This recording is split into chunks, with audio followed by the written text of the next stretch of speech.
In this paper, we present a general safety framework for autonomous human-robot collaboration. In recent years, developed countries encountered increasing labor shortages in critical industries such as healthcare, manufacturing, and most importantly, nursing and elderly care. To partially lift the burden on these industries, we would like to automate some of the tedious and repetitive tasks. To achieve such automation, we need to deploy autonomous robots in traditionally human environments. Unfortunately, current collaborative robot applications are not suited for autonomous deployment yet. They are either too conservative for natural human-robot collaboration, or they make assumptions that do not hold for autonomous agents. Examples for such assumptions are that only contacts between the human hand and the robot end effector are possible, that the robot only has blunt geometries, or that the robot follows a fixed trajectory that excludes clamping. Therefore, our goal is to allow a contact with the human partner while preventing any injuries. For this, we want to formally guarantee the safety of all possible autonomous actions and ideally reduce conservatism. The probability of human injuries depends on a multitude of factors. The first important factor is the shape or geometry of the robot. If the robot only has blunt contact surfaces, we can allow significantly higher contact forces than if the robot has sharp geometry such as edges or corners.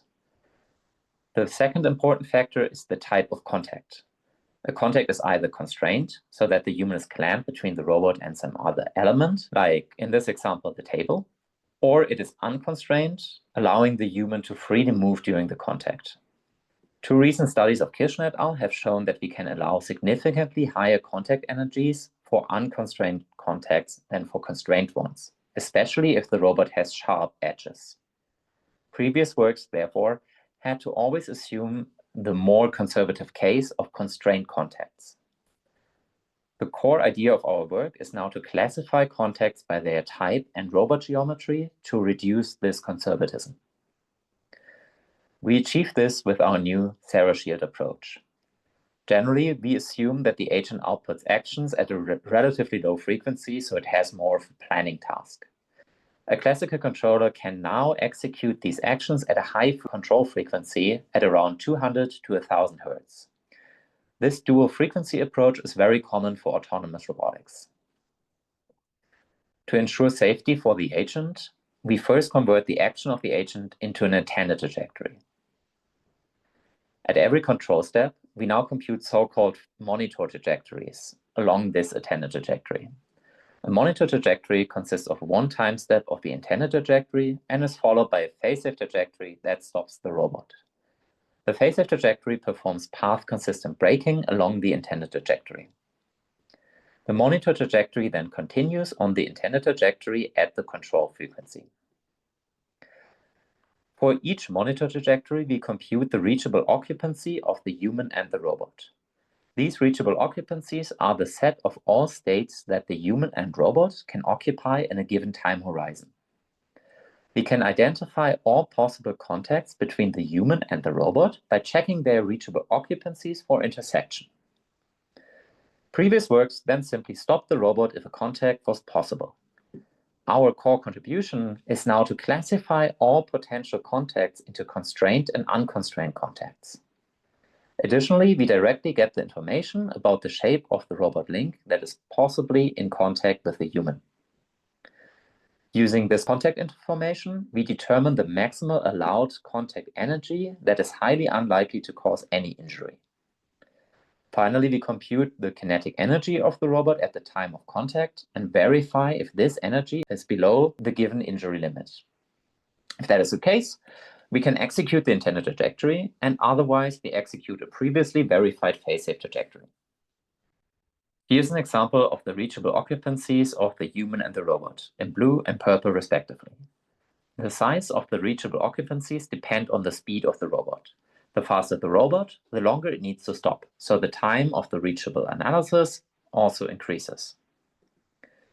For our contact type classification, we define three constraints.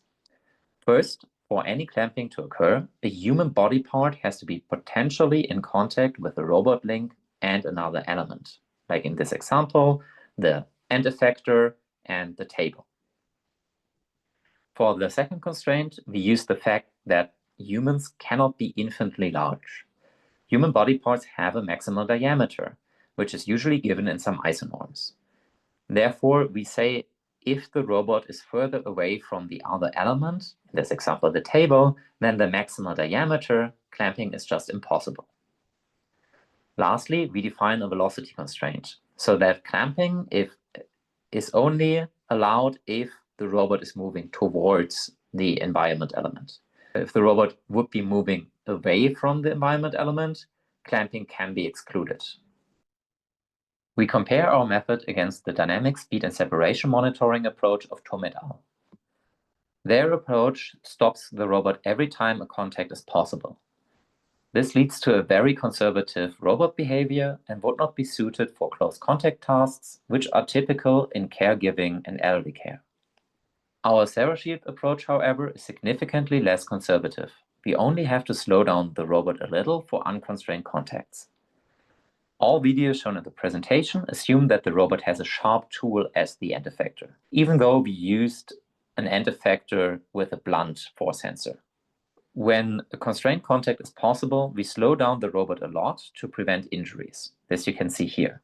Every time the robot is moving towards the table, a constrained contact is possible, therefore we slow down the robot a lot. Once the robot is moving away from the table, clamping can be excluded and the robot can move very fast again. To put all of this into numbers, we recorded typical human-robot collaboration tasks in our lab with a stopped robot.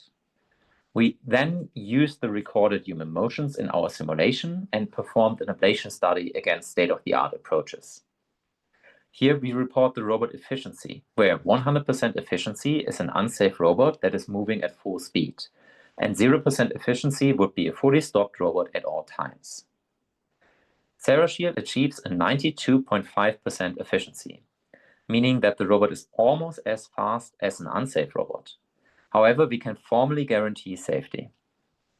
If you compare this against the next best state-of-the-art approach of Haddadin et al., we achieve a significant improvement of 10% efficiency. The approach of Haddadin et al. Also assumes a stationary human for their verification, whereas we only assume that the movement of the human is limited to 1.6 meters per second in any direction, and this is also given in isonorms. The following videos compare the performance of our approach against the dynamic speed and separation monitoring approach of Thom et al. You will see the 5 human-robot collaboration tasks: tower, puzzle, screwing, assembly, and stacking.